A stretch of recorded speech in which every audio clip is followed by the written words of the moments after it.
ағыз жаздың толық болсын, барынша ашық тарихтың болсын. Тілегім саған айтар жас ұрпақ, тайсалма әділеттің туысын деп жырлаған ұлы тұлға, сөз зергері, қазақтың шын тарихын жазудың негізін қалаушыларының бірі Ильяс Есенберлин.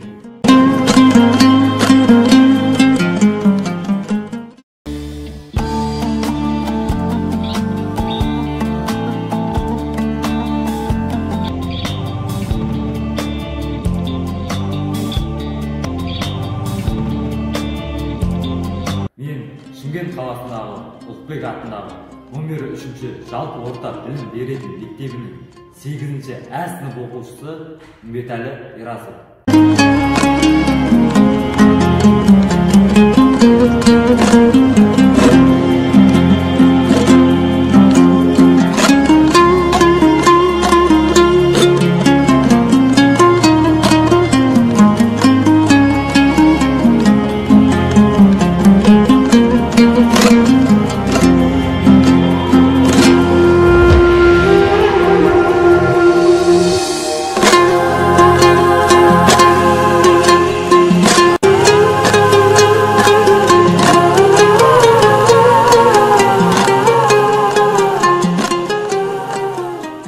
Ильяс Есенберлин қазақ әдебиетінің ғана емес, қазақ халқының тарихының төрінен орын алатын дара тұлға.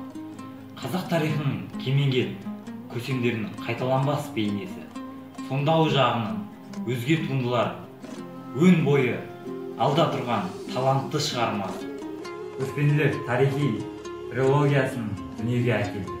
Бүгінде дүние жүзінің көптеген халықтарының тіліне аударылып, әлденеше рет басылған жазушының осы еңбегін хандық дәуірдегі қазақ өмірінің энциклопедиясы десек артық айтқандық бола қоймас деп тұңғыш елбасымыз Нұрсұлтан Әбішұлы Назарбаев айтқандай,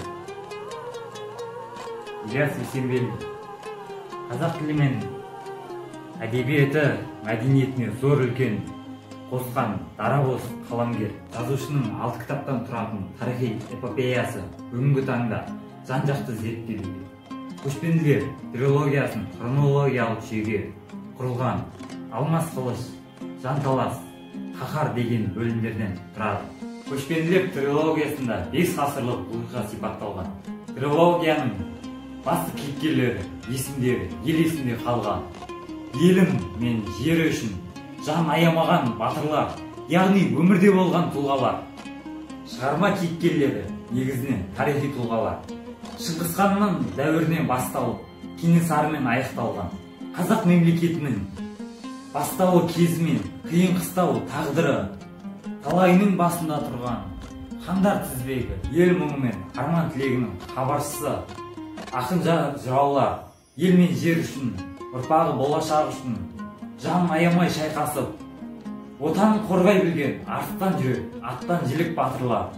Бұлар ел есінде жатталып қалған, тарихта қалған, өмірде болған тұлғалар. Қаһар романында Асан Қайғы, Қазтуған, Кенесары хан, Ағыбай батыр сияқты тарихи атаңызға айналған тұлғалар басты кейіпкер болып табылады.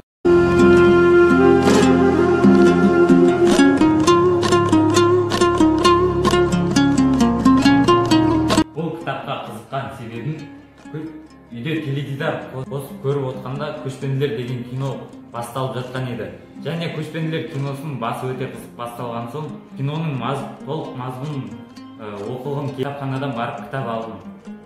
Қаһар кітабы Кенесары Қасымның орыс отаршылдығына қарсы күресі жайлы қазақ халқының сол кездегі жағдайы сипатталған.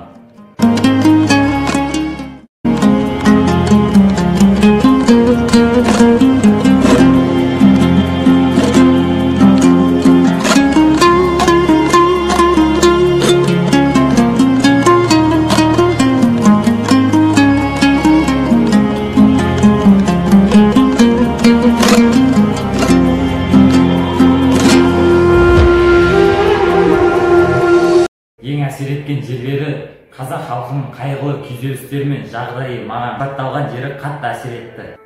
Қазіргі кезде адамдар айтуы мүмкін, ол кезде жағдай қиын болды деп.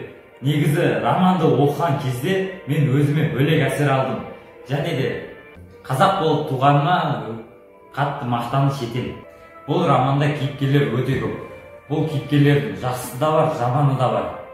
Ол кейіпкерлердің ішінде маған Жоламан өте қатты ұнады. Әсіресе оның соғыс туралы тактикасы өте қатты. Қош деген даусы тағы естілді. Жоламан атының басы қалай кейін бұрылып алғанын өзі де сезбей қалды. Әруақ, тіленші деп байтабынның даусы шыққан жаққа астындағы қамыс құлақ, бота тірсек, талай топ жарған атақты күреңнің қолындата ұмтылған батырлардың ұранындағы естіген сарбаздар да аттарының басын бұрып алып, Жоламан деп кейін ұмтылды. Қазіргі таңда кейбір достарға сенуге болмайды. Бетіңе күліп қарап, арқаңнан сөз айтып кетуі. Сырыңды да айтуға болмайды. Сырыңды біліп алған соң, ой өзгеріп сатып кетуі мүмкін. Мына мазмұнға тоқтала кетсек, Кенмен Ожар халықты көшіру керек болады. Ожар Кенмен халықты сатып, оны тонатып, өзін байлап қояды, сескенбеші. Жоламан батыр, дана адам болған. Бұл романда Кенесары Қасымұлының орны өте ерекше. Оның елді қосуы және хандықты қайта көтеруі, жауға мықты төтеп беруі мен үшін үлкен ерлік деп есептеймін. Кенесары Қасымұлының Ақмоланы жаулап алу тактикасы мен үшін өте қатты ұнады. Бұл Кенесарының үлкен бекіністі жаулап алуы және де Ақмоланы өртеп басып алуы ерлік. Кенесары сарбаздары Ақмола бекінісінің үйлерін тегіс өртеп, қорғанын құлатып, жермен-жексен етіп, орыларын топырақпен бітеп, кешегі Шығыс Сібірдің отаршылдық қамалын тұрған жерді тып-типыл етіп, ертеңіне қайтадан Ұлытауға қарай шегінді. Осы жолы Ақмола бекінісінің алуда кеткен қаһармандық қайраты үшін Кенесары Төлеубайды жеке батыр атады. Мен Кенесары ханға ұқсағым келеді. Оның батырлығы мен айлакерлігі маған қатты әсер етті. Кенесарының өзіне жіберілген 5000 әскермен және өзінің 1000 әскерін қарсы тұруын маған қатты әсер етті. Оның тактикасы өте мықты жасалған. Ол кезде қулықтар өте көп ұйымдастырылды. Кенесары өзінің әскерін жан-жаққа бөліп, жауды алдандырып және де жаудың уақытын ұстау үшін жауды бөлек басқа жақтарға алып кетіп, жауды адастырып отырды. Кенесары өзі өте данышпан, өте дара, ақылды адам болған. Кенесарының жаман тұстарын да көріп қалдым. Кенесарының тек қана түпкі мақсаты таққа отыру ғана болатын. Сонымен қатар байтабын батырлардың ішінде ақылгөйі, данасы болатын. Кенесарының ғана айтқанын тыңдап жүре бермей, Кенесарыға өзінің ойын білдіреді. Кенесары қанша ашу ызалы болса да, оған байтабын қарсы шығады. Бұл романда елін, жерін сатқандар да болды. Мысалы, Қоңырқұлжа, Ожар сияқты сатқындар. Романды оқыған кезде ішіме ашу ыза пайда болды және жиіркенішті сезім. Байтабын Жоламан үшін өз жанын жан пида еткен үшін оны ерлік деп санаймын. Бұл романда әйелдердің орны өте ерекше болған. Әйелдер намысшыл, ерлермен бірдей жауға шапқан. Әйелдердің теңсіздігін көруге болады. Мысалы, Алтыншаш пен Ақбөкен сияқты әйелдердің ерлігі мен намысшылдығы мені таң қалдырды.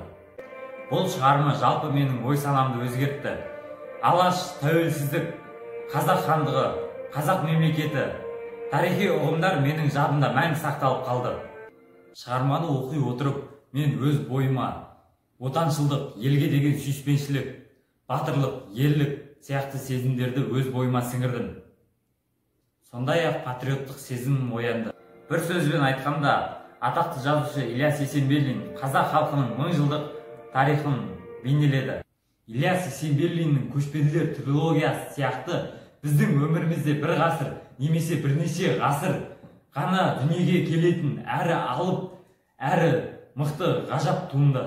Мен мектеп оқушысымын. Өзіме мынадай ой түйді.